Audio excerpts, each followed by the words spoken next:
Hello everyone, Alistair Gold here, and welcome to the second episode of Gold Goes to the Movies. Thank you so much for the fantastic reaction to episode 1. It was so appreciated. It really was, and if you're here for episode 2, it's kind of the cherry on the top of the cake if you've come back for more, which, yeah, I can't believe you have, but honestly, fair play to you. Thinking about some of the themes for these episodes going forward, little things I'm going to try to keep going throughout all of them. One of them is I'm going to try and wear a movie t-shirt or movie themed t-shirt for every single one. This one actually is a bit out of view. Hopefully you get a reference on there. Put it in the comments if you do. I'm going to try to change what's behind me as like a movie prop / toy type thing each time. The t-shirts I'll probably have more success with because I've got quite a few movie t-shirts. I don't think I've actually got enough of those to really kind of make it a thing every single week to have something different there. Even that, yes, anyone that watched last week will know it was a little R2-D2. This week's, it's Thor's hammer, much bigger kind of prop to have by the side of my head. I should stress, it is not a movie prop. It's actually, and I don't know whether I should say this or not, it's actually like a DIY set. You open it up and it's full of bits and pieces like screwdrivers, screw heads, all kinds of things, pliers and whatever's, spanners and things like that in there.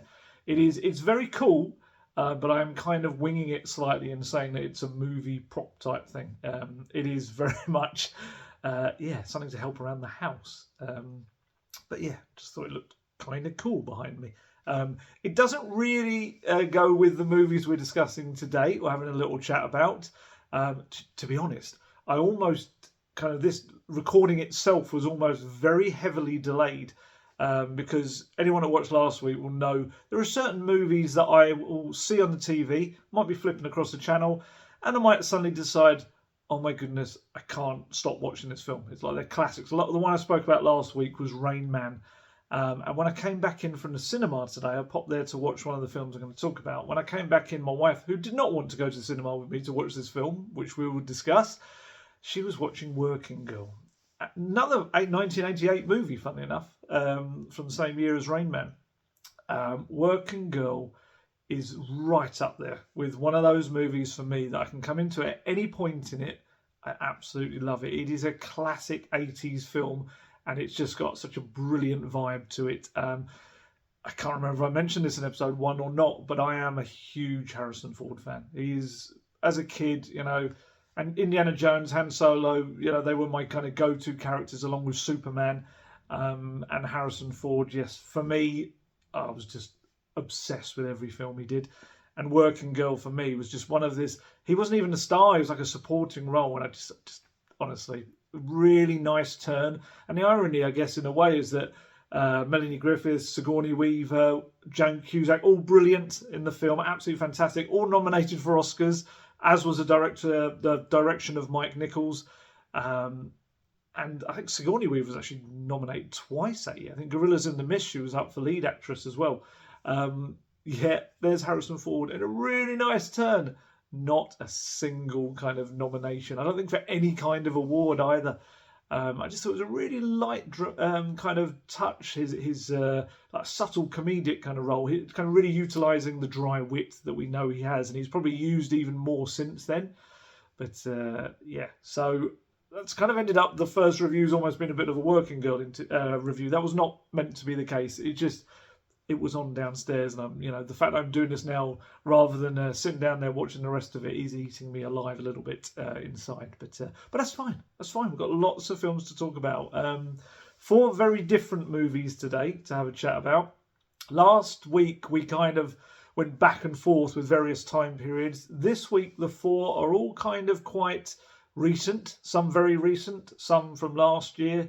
A couple from last year technically. So we're going to talk about the one I came back from the cinema to see. They are so different, these films. First one is Godzilla, Kong, the New Empire. I don't know whether you say Godzilla X Kong. I think it's just meant to be Godzilla, Kong, the New Empire. But yeah, there's randomly have this X in the last one was Godzilla versus Kong. Now they've just decided they're going to whack an X in the middle. Nyad was another one as well, which we're going to talk about, which I watched on Netflix. Spaceman, which I also watched on Netflix.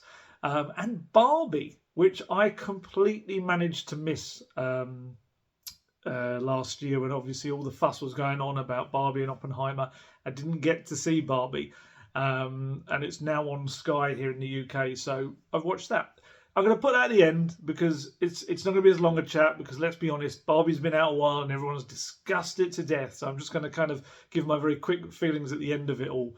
But yeah, 4 very, very different films. And like I say, all from either 2024 or 2023, this bunch. Godzilla, Kong, The New Empire. My expectations going in were very low. I'll be honest. I really enjoyed Monarch, the series on Apple. That was really, really good. And that obviously was quite well received and reviewed and everything as well. I kind of felt like the rest of the Monsterverse series, as it were, has been kind of going a little bit the way of the Transformers films in that there were just so many of them. You kind of a bit of repetition and Titan fatigue, if that's even a thing.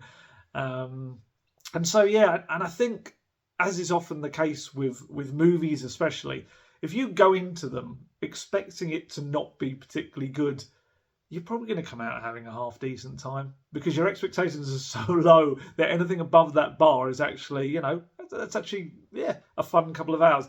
And that's probably roughly where I'm at with that film.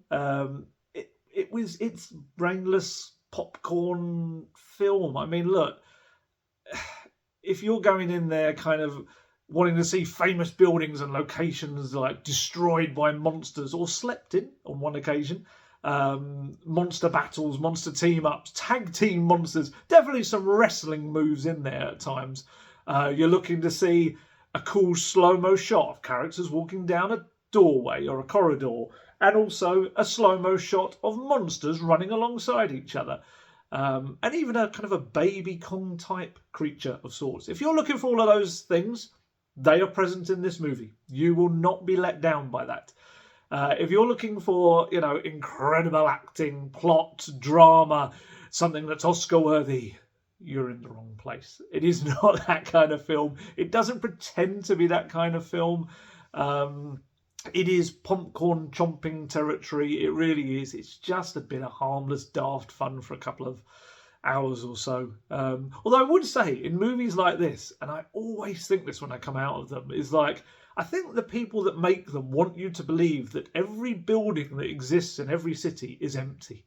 Don't worry, everyone. It's a national holiday. That massive kind of 20-block tower block that one of the monsters has just absolutely obliterated because they've fallen on it and it's fallen to the floor. There's no one in that. They'll just happen to be somewhere else. It's a bit weird. It's because if you take it as what it is when you're saying, this is why I mean you've really got to switch your brain off, but you take it what it is, the death toll in these films would be absolutely catastrophic and in no way should ever be seen as fun or anything like that. It's weird, and every time I go into these films, I kind of like, ooh, you kind of like wince a little bit. It's like they should have a message at the end, no human being, real or fictional, was harmed in the making of this movie, unless we needed them to for plot purposes. It's talking of plot, there is very little plot. It's essentially a plot just as a device to make monsters fight. That's what you're here for. You're here to see Kong and Godzilla and the Titans all have their battles wherever that may be, whether that's at a certain landmark in a certain, known tourist destination, or whether it is in this other part of the, I can't remember what it's called now, like the inner world or something, wherever Kong ended up at the end of the last movie. Not the interior world, the inner world. I'll let you see it if you're going to see it. I'd imagine. I mean, what I would say, even the title of this film is a little bit of a stretch, Godzilla, Kong, because it is in essence a Kong movie with Godzilla kind of popping in and out every so often as like a bit of a looming presence in the background. I should stress, as if you're watching this for the first time, you haven't seen episode 1, my reviews always try to be spoiler free. That's the aim. Hopefully, I might say the odd daft thing that I don't think I'm saying. But yeah, on the whole, you're not going to kind of hear about any crazy twists and turns and stuff that you that aren't in a trailer or something like that. But I am going to give you kind of my thoughts on it all and how it kind of sits together, and whether personally I would give it my thumbs up to go and see. I'm not even on the screen there. So yeah, it's very loosely a Godzilla film for me. It is more so he's there to help out or cause issues depending on what part of the movie you're in. It's directed by Adam Wingard, who did the previous one, Godzilla vs. Kong, and he also did like a string of kind of horror thriller movies before that, or suspense movies. Depends which way you want to put it. He's reunited with Dan Stevens, who was in The Guest that he did. Dan Stevens in this movie, Croydon-born actor, London way, plays probably the most Englishman in this movie you could possibly get. He is, he's not quite Jason Statham, that is very, very Englishman, but he is probably slightly more, a slightly posher Englishman. He's good. He's good fun in it. It's a good role. It is probably one of the fun roles of it. I mean, you might know him if you're not sure who Dan Stevens is from. Probably Downton Abbey fans will know him better. He was in that for a little while. Beauty and the Beast. I was going to say the recent remake, the live-action version of it, but it's not that recent really anymore. He's done loads of TV work as well. He's one of the newer characters. A lot of the returning characters from the last movie, actors come back from the last movie. Rebecca Hall's there. Brian Tyree Henry, who's so good in Bullet Train and actually made me think he was an Englishman. He's in this and he has kind of fun bits and pieces. Kaylee Hottle returns. She's probably one of the best things about the film, actually, representing the deaf community so well. She's again probably the heart of the movie with what she does in it and her connection with Kong that we saw in the previous film. Interestingly, for UK viewers, the Scottish actor Alex Ferns pops up, and you might not know him if you're unless you kind of watched the very British soap opera EastEnders. He was a bad guy in that for years, actually. And he was like quite a celebrated baddie in that. And without kind of me even noticing until a couple of years ago, he seems to have popped up in like Hollywood and big TV shows. He was in The Batman. He was in Andor. I remember him in that as well. Chernobyl he was in too. And now, this big action movie as a very Scottish Scot. We've had a very Englishman and a very Scottish Scot. Rachel House also turns up. She's one of those actresses that if you're a big fan of Taika Waititi films, you'll instantly recognise her and go, oh, I know her, because she pops up in so many bits and pieces that he's done. Hunt for the Wilder People, Thor Ragnarok she's in. She's got a nice little kind of a little bit part in Thor Ragnarok as well. She's a writer and director in her own right as well. She's very, very talented. So she's only got a very tiny role in this as well, but you'll know her if you see her.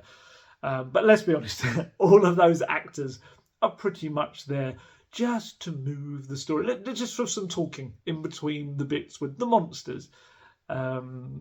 There's various scenes in this movie where there is no talking as well, where there are communication, let's put it this way, between various creatures, non-verbal communication. So it's if you go into this film knowing what you're going to expect, it's all there on the poster, what you're going to get when you go in there. It's an entertaining way to kind of while away a couple of hours. And like I say, if you're expecting something else other than what is on that poster, a giant radioactive lizard of sorts and a huge monkey gorilla, then you've probably walked into the wrong screen. You probably wanted to go next door to one of the other films.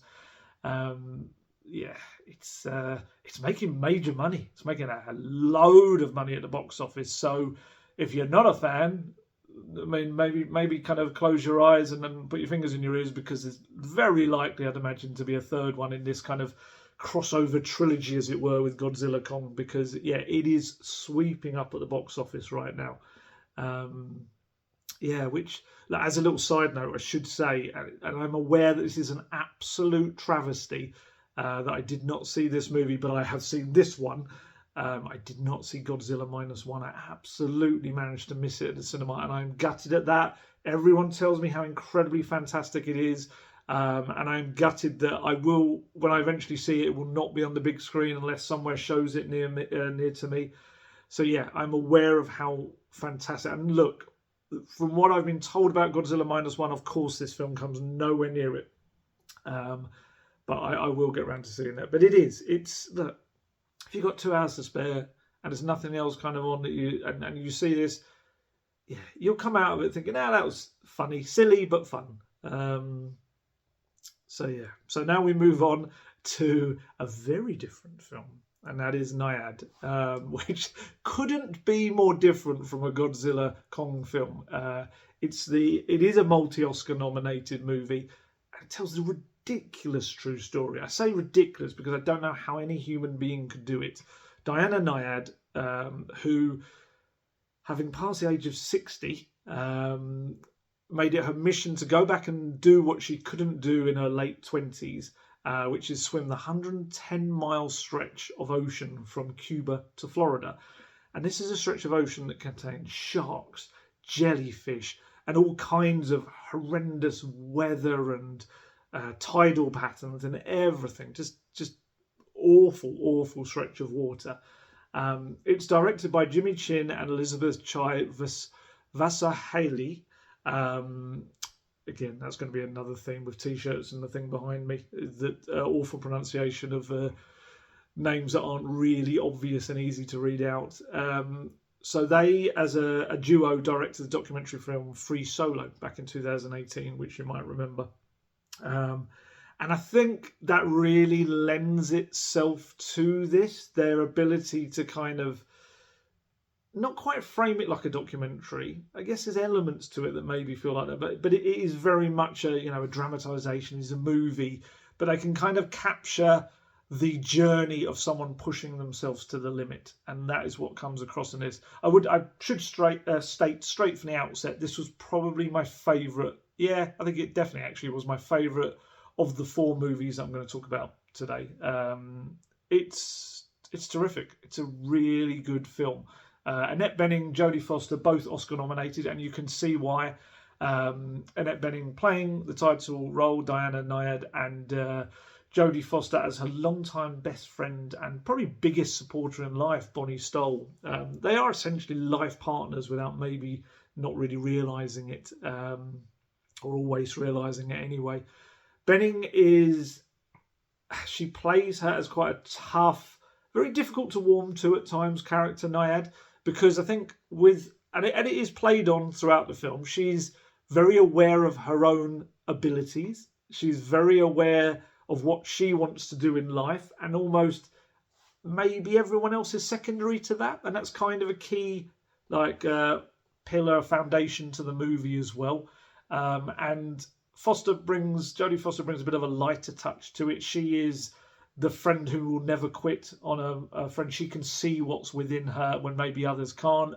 She's the character you warm to. She's kind of the emotional centre of it. With Nyad's character, maybe the emotion isn't always there at the surface. And there's reasons for that we kind of find out as the movie goes on. And yeah, it's a film really about their relationship as much as it is about the incredible perseverance of Diana Nyad. Rhys Ifans turns up as well. He's very good as the man charged with plotting the course for Nyad through this kind of treacherous strait of waters.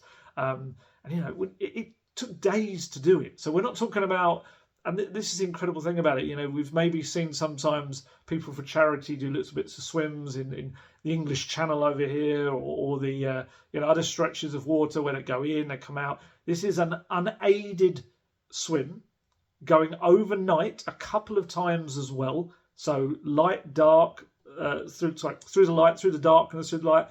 Bearing in mind jellyfish, sharks, all of that, whatever is in that ocean with you. And it's an incredible feat of endurance. And yeah, so you have Rhys Ifans, he's in it as the man as to kind of chart her course through it all. And he's come a long way from the scruffy Welshman in his pants in Notting Hill. He's very good in this. I really liked his turn in this film as well. And we watched it as a family, and we all really enjoyed it. My girls are both in their 20s, and they both kind of. Then it's not the kind of film that they would normally sit down and watch. But I kind of said, I think it could be a good one, and the reviews were good, and obviously it had the Oscar buzz about it as well, and they were captivated by it. They were, because it's a film with a bit of everything. It's got uplifting moments, it's got real frustrating moments, which kind of come from everything. The frustrations come from the actions of some of the characters, they come from the environment, the circumstances. There's a lot to it.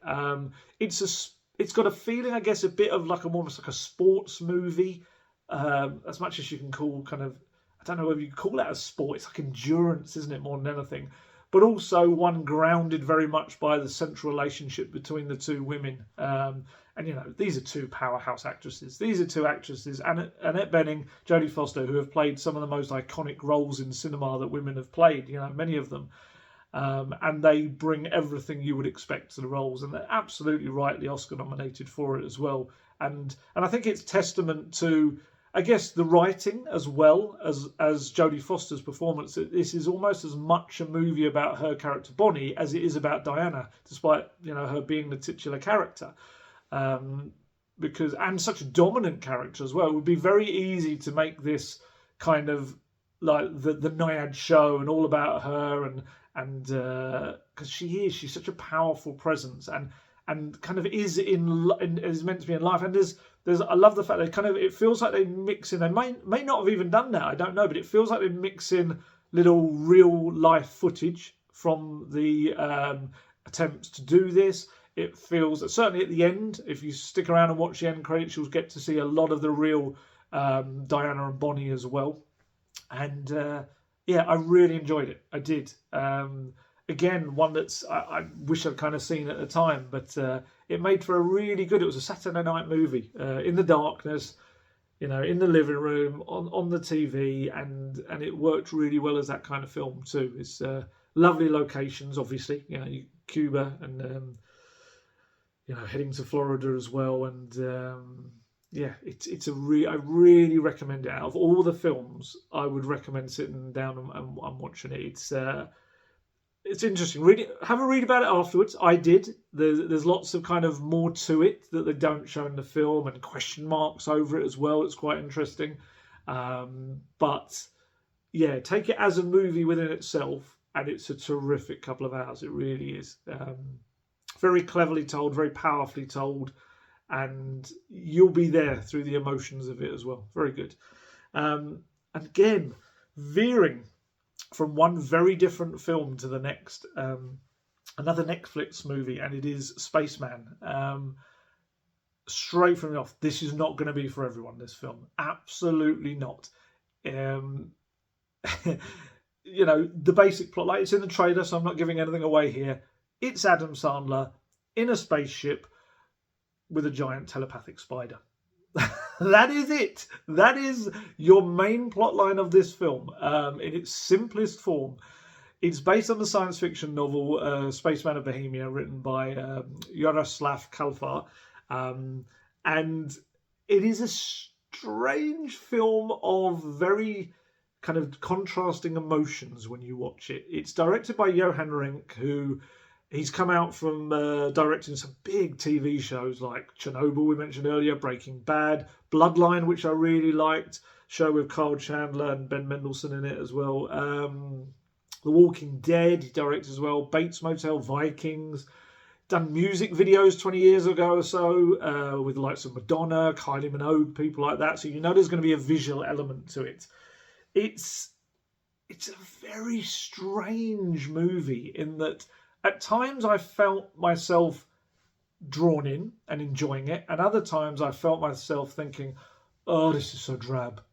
And it's exactly that kind of film, and I think a lot of other people will probably take that from it as well. At the moments, it's really quite sweet, and it's quite endearing, and quite kind of sad as well. And it can be quite beautiful. And then in other moments, it's very, dull, drab, slow, and it kind of almost takes you out of it. And I guess it's it's about the Czech Republic's first astronaut he's 6 months into investigating this strange cloud of particles that's appeared near Jupiter, or just past Jupiter. So I guess it's meant to bring you into the tedium, the loneliness of what that would be like.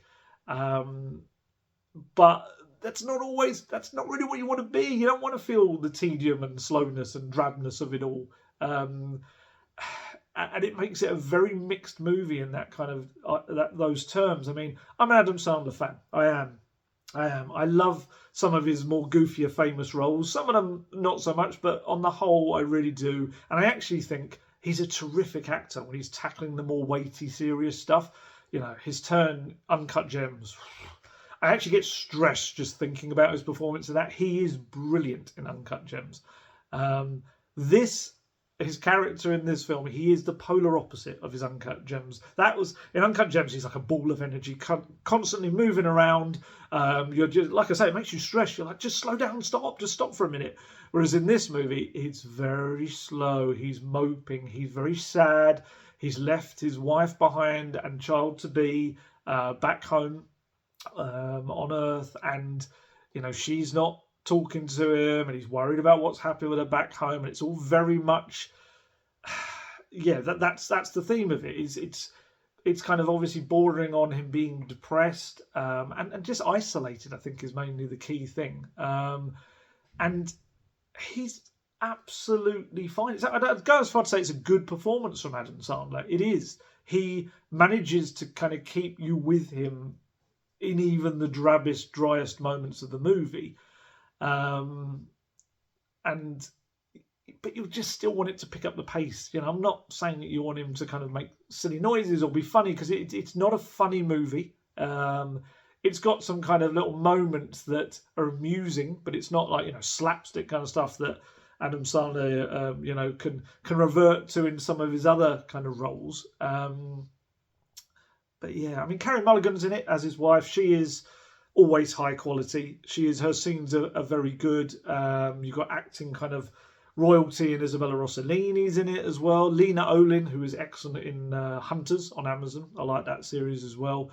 You've got Paul Dano as the voice of Hanush, Hanush, the spider / ancient space traveller, depends what you want to kind of see him as.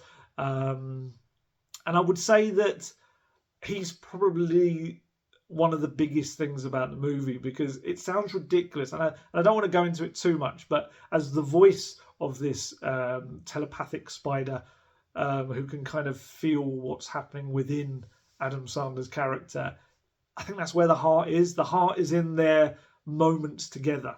And the fact that this could be something that could be quite fearful, but actually, or frightening, I mean, but actually turns into kind of this core relationship in the film. And it's a beautiful film in moments. I wouldn't say it's ever awe-inspiring. You don't look at it and go, oh, that's the most incredible thing I've seen. Like, obviously, budget-wise, we're talking about different things, but, obviously having seen Dune Part 2 recently, and the incredible things put on screen in that, I wouldn't say we ever get to those kind of levels. But it is a very nice-looking film. But it's just, if you'll pardon the expression, too much dead space in it. There's moments where you're just like, and I actually found myself occasionally looking at my phone and things like that, because you're just waiting for things to happen. And yeah, it's not a film you're likely to probably want to watch again, I'd say as well. And I'd imagine anyone kind of clicking through on Netflix, they're probably going to be looking at it and thinking, Adam Sandler in space, talking spider, that's got to be good. It's not what you're expecting. It's not what you're expecting at all. It feels like, look, it's very different. I do kind of feel like it's worth a watch. And I'd love to know what other people's thoughts are on it. Like I said, there's little moments in it that work, but as the sum of its parts, it doesn't quite. And that's a shame. It just, maybe just a little bit tighter pacing to it. But I kind of can feel what they were trying to do with the movie. I just don't think they entirely get there with it. So yeah, final movie of the bunch, Barbie. As I say, I'm not going to spend too long on it because it has been talked about to death, but just weirdly, I haven't got around to watching it until, what was it, about 6 days ago. And funnily enough, I was told by quite a few women in my life that I was not going to like it. And it was a film for girls, things like this. I wouldn't say that. I wouldn't say that. Look, I wouldn't say I loved it, but I did like it. I did think it was very clever. It's a beautiful looking movie. The whole construction of it is fantastic. And I think a lot of the messages in it are very important. I think for young girls to take away from it. As a father of two daughters, I'd be very happy with them taking away a lot of the key ideas that come out of the film as well. And just essentially women having no ceiling. They shouldn't have any ceiling or limits to what they can do in life. And that's a great message. It is directed by the very talented Greta Gerwig. It's very clever in using the source material, which is Barbie, of course, because films about toys and games and all that don't often work or don't always work, still remembering Battleship. But, she uses Barbie's place in society. It's very clever the way it's used and what it's meant for different generations of women and different periods of time. Also, it's written by Greta Gerwig and also by the equally talented Noah Baumbach as well. Obviously, he's done some fantastic movies in recent years. And look, I know there's been a huge debate around it since it came out. Is it an anti-men film? Is it something to be used for feminist propaganda? I think, as I always do with a lot of these films, it's whatever you want to take from it. Don't let anyone tell you what something is at all. I've never liked being preached to or told what I have to take from some kind of material. Personally, if you're interested, and this is not to say this is how you should view it, I just took it as a film that used an iconic doll, I guess, to show women that there should be no limits for them in life, while exposing, I guess, some of the daft constructs that we have in the world nowadays. Which kind of make it feel like they are boxed in and then they shouldn't be able to reach certain things. And I don't think that's a bad thing. It is going to be a movie I think that people are going to read far too much into and discuss. Maybe that's a good thing. Maybe just any kind of discussion about certain subjects is a good thing and it brings a light on it. It was an absolute smash, obviously, at the cinema. A $1 billion film. So it reached a lot of people. It's a lot of people to have their views on it. In terms of the actors involved, Margot Robbie, obviously, it all hangs on her shoulders. She's very good in the main role. It's a straighter role as well. Obviously, Ryan Gosling is a scene stealer. He's got a lot of the kind of the humour in the film. Most of the humour comes from him. It comes from Kate McKinnon's weird Barbie. Will Ferrell has a little turn in it as well. Personally, I loved Michael Cera's Alan. I thought he was an excellent character, very good. And I really liked America Ferrera. I thought she was, again, we talk about the heart of the movie with Jodie Foster in Nyad. I feel like America Ferrera was the heart of this movie for me. And, it's now become a famous monologue that she has in the film. It's brilliant. Just calling out so much of the hypocrisy that's kind of aimed at women and just in the space of a minute or two. It's a fantastic little monologue. It's a very clever film. It's brilliantly conceived, the scenes in Barbie Land. I thought that was incredibly clever. Having had two daughters and seeing the way they played with dolls and stuff when they were young, and seeing how that was kind of recreated with in a live action way with characters was very, very clever. Like I say, I wouldn't say I truly loved it. I wouldn't say I was laughing non-stop, but I did like it, and I thought there was more to it than I kind of was led to believe I was going to take from it. I was probably the one that liked it the most in my house, actually, which I don't know whether that says something about it. Maybe, I don't know. For instance, one of my daughters wasn't happy with the way that the Kens were treated at the end, and she felt it was a bit hypocritical that how it ends up for them. Again, not saying what happens. That's for you to kind of find out for yourself if you haven't seen it already. But again, look, I don't read into things too deeply. I'm not the deepest of thinkers. I'm there to just kind of see a film, get some of its core values. I absolutely understand that, but ultimately I'm there to... A movie for me is a little escape for a couple of hours. That's what it is for me more than... And that's maybe what you'll find with these episodes when I do them. It's more about simple enjoyment or not of something rather than going into deep thematic discussions about life. That's for people far cleverer than I. So yeah, that's it. That's the 4 movies. We're there already. I mean, on a slightly movie-related note, I did go to the West End on Monday night to watch Sister Act, the musical, which honestly, brilliant. If you get the chance to watch that in the theatre, it's so funny. It's original music, all absolutely original music, obviously taking a lot of elements of the movie itself as well. It is one of the funniest movie to stage adaptations I've seen, and that's placing it very highly. Yeah, it's really good, really good. So if you do get a chance to book tickets for that, this isn't meant to be. You'll find in these that I will talk about TV shows. You'll find that I talk about the odd kind of theatre musical thing, but it all kind of has a movie string that all brings it back together. Yeah, and apologies if you're watching this for the first time, you didn't see the first episode and you don't kind of realise the format of these. They're not fancy, they're not glitzy, they're not got clever editing, polished anything. It's a one-take video. I always say it's a bit like a video podcast. I turned my camera on, I've been speaking for 35 minutes or so, and I will turn it off. There's been no cuts, no takes, no edits. It was the first take. I just literally sat down and did it. So my kind of stream of consciousness with a couple of notes just in case I forget anything. But yeah, so there you go. 4 more movies, varying quality, definitely varying movies. Nyad, my favourite of them all. And yeah, some popcorn kind of pleasers there or not, depending if it's not your kind of film.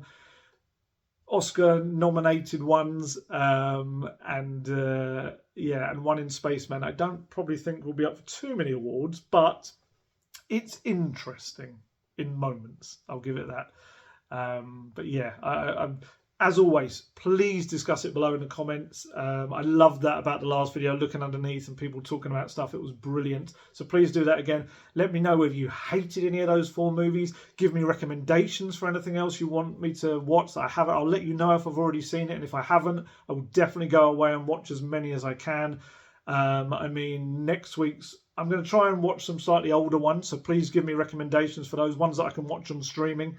And I'll try and watch those and include them in the next one. If I can get to the cinema in the next week, I'm hopefully going to try and see Monkey Man, Dev Patel's film, which looks really good. But yeah, honestly, always looking for recommendations, any movies. I have seen a lot of them, but there are many in recent years that I feel like I've missed and I want to catch up on. So yeah, let me know. Right, there we go, end of episode 2. Thank you very much if you've watched this far.